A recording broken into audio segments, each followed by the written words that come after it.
Welcome to my channel. இந்த வீடியோவில் என்ன பார்க்க போகிறோம் அப்படின்னா swap or exchange or interchange two values. இப்போ தான் ஃபஸ்ட் டைம் என்னோட சேனலை பார்க்குறீங்க அப்படின்னா மறக்காமல் சப்ஸ்கிரைப் பண்ணிடுங்க. அப்படியே இந்த வீடியோவுக்கு ஒரு லைக்கையும் போட்டுருங்க, உங்கள் ஃப்ரெண்ட்ஸ்க்கு ஷேர் பண்ணிடுங்க. இந்த சீரீஸில் என்ன பண்ணுறோம் அப்படின்னா சியில் ப்ரோக்ராமிங் லாங்குவேஜ் சியில் எப்படி ப்ரோக்ராம் எழுத கற்றுக்கிறது. சி தான் கற்றுக்க போகிறோம், ஆனால் ஃபுல் அண்ட் ஃபுல் என்னவாக தான் இருக்கும், ப்ரோக்ராமேட்டிக் எக்ஸாம்பிளாக தான் இருக்கும், எந்த தியரி பார்ட்டும் இருக்காது. ஓகேவா? ஸோ பேசிக்காக லாஜிக் யூஸ் பண்ணி எப்படி ப்ரோக்ராம் எழுதுறது அவ்வளோ மட்டும்தான் இந்த சீரீஸில் நான் சொல்ல போகிறேன். அதனால் உங்களுக்கு ப்ரோக்ராம் எழுதுறதுல இன்ட்ரெஸ்ட் இருந்துச்சு, இல்லை ப்ரோக்ராம் எழுதணும்னு நினைக்கிறீங்க அப்படின்னா மறக்காமல் என்னோட சேனலை ஃபாலோ பண்ணுங்கள். ஓகே, ஸ்வாப் அல்லது எக்ஸ்சேஞ்ச் அல்லது இன்டர்சேஞ்ச் அப்படின்னு சொல்கிறோன்னா என்னன்னு பார்த்தீங்கன்னா, இப்போ ஏயோட வேல்யூ 10, பியோட வேல்யூ 20ன்னு வைங்களேன்.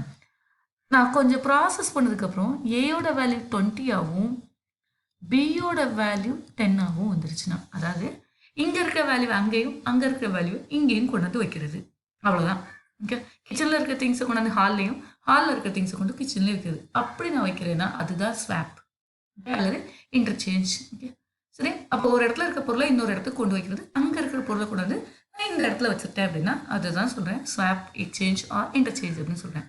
சரி, இது எங்கே யூஸ் ஆகும் அப்படின்னு பார்த்தீங்கன்னா அரேஞ்ச் பண்ணுறதுக்கு.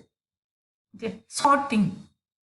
ஓகே, வரிசைப்படுத்துறதுன்னு சொல்லுவோம்ல, டிசெண்டிங் ஆர்டர் அல்லது அசெண்டிங் ஆர்டர், ஏறு வரிசை இறங்கு வரிசை, இப்படி நம்ம எங்கெல்லாம் செய்ய வேண்டியிருக்கோம் அங்கே எல்லா இடத்துலையும் த ஸ்வாப் ஆப்ரேஷன் இல்லாமல் அல்லது எக்ஸ்சேஞ்ச் அல்லது இன்டர்சேஞ்ச் ஆப்ரேஷன் இல்லாமல் ப்ராசஸ் போகிறதே இல்லை.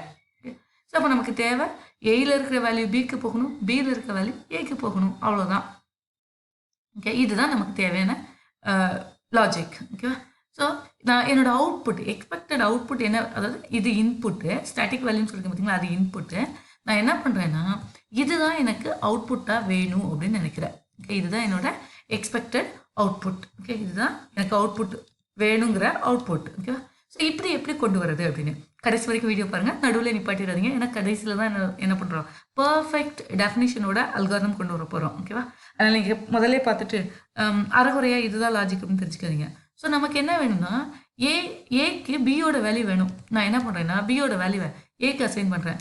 தென் பிக்கு என்ன வேணும் அப்படின்னு பார்த்தீங்கன்னா ஏயோட வேல்யூ வேணும். இவ்வளோ தானே, ஸ்வாப் தானே.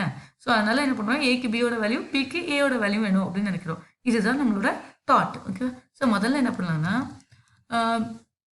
ஸ்வாப் பண்ணுறதுக்கு முன்னாடி ஏயில் என்ன வேல்யூ இருக்குது, பியில் என்ன வேல்யூ இருக்குது அப்படின்னு பார்த்துக்கலாம். ஸ்லாஷ் n பிஃபோர் ஸ்வாப் நம்மளோட values a and b values என்ன அப்படின்னு பார்த்துக்கலாம்.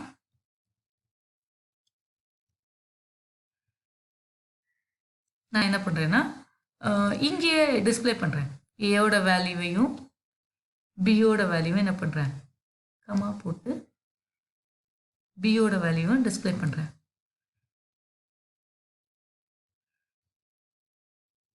ஏ கமா பி. அதுக்கப்புறம் என்ன பண்ணுறோம்னா ஸ்வாப் பண்ணதுக்கு அப்புறம் என்ன பண்ணணும் அப்படின்னா ஏ அண்ட் பியோட வேல்யூவை டிஸ்பிளே பண்ணணும். அப்படின்னா தான் ஸ்வாப்பாக இருக்கா இல்லையான்னு நமக்கு தெரியும். அதனால் என்ன பண்ணுறேன்னா ஆஃப்டர் ஸ்வாப் ஏ அண்ட் பியோட வேல்யூ என்ன பண்ணுறேன் டிஸ்பிளே பண்ணுறேன். ஆஃப்டர் ஸ்வாப்பும் என்ன பண்ணுறேன் ஏ அண்ட் பியோட வேல்யூவை டிஸ்பிளே பண்ணுறேன். ப்ரோக்ராம் எக்ஸிக்யூட் பண்ணலாம், என்ன அவுட்புட் வருதுன்னு பார்க்கலாம்.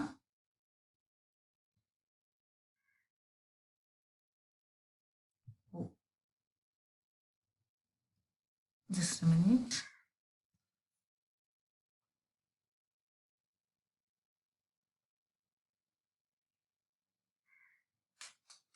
சாரி, அது பர்சன்டேஜ் பி.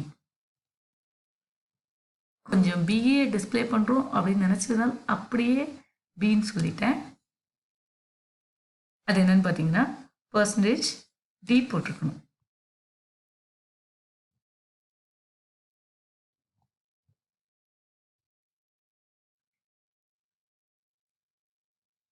இப்போ பாருங்க, அவுட்புட் பாருங்க.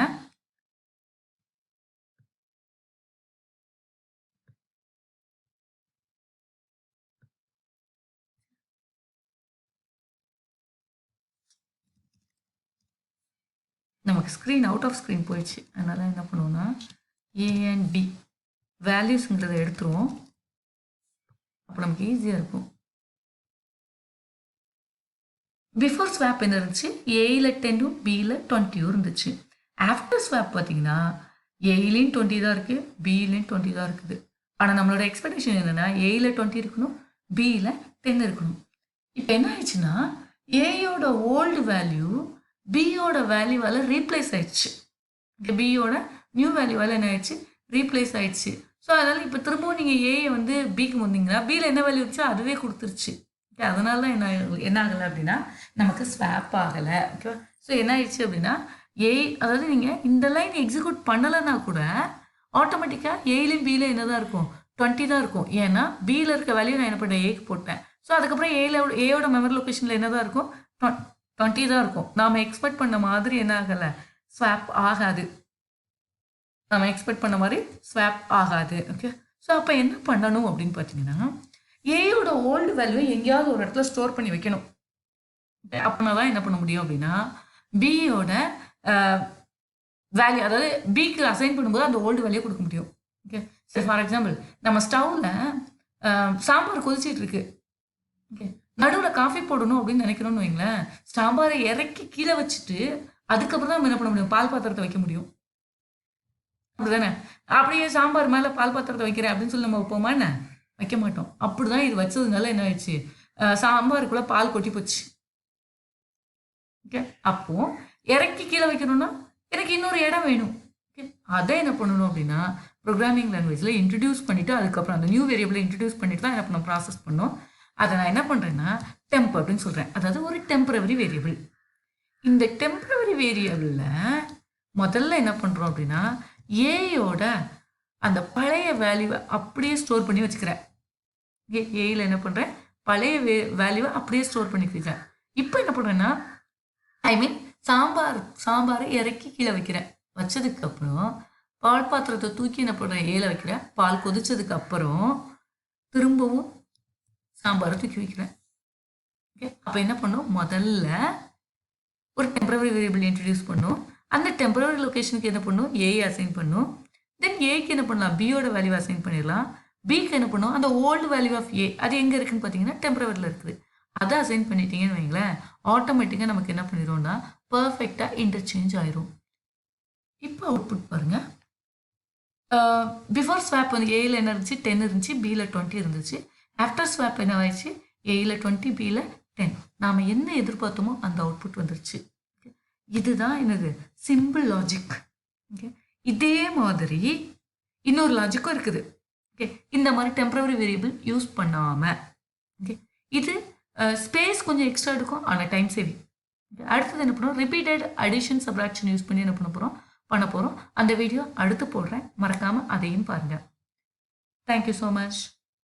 இந்த வீடியோ உங்களுக்கு பிடிச்சிருந்துச்சுன்னா மறக்காமல் உங்கள் ஃப்ரெண்ட்ஸ்க்கு ஷேர் பண்ணுங்கள்.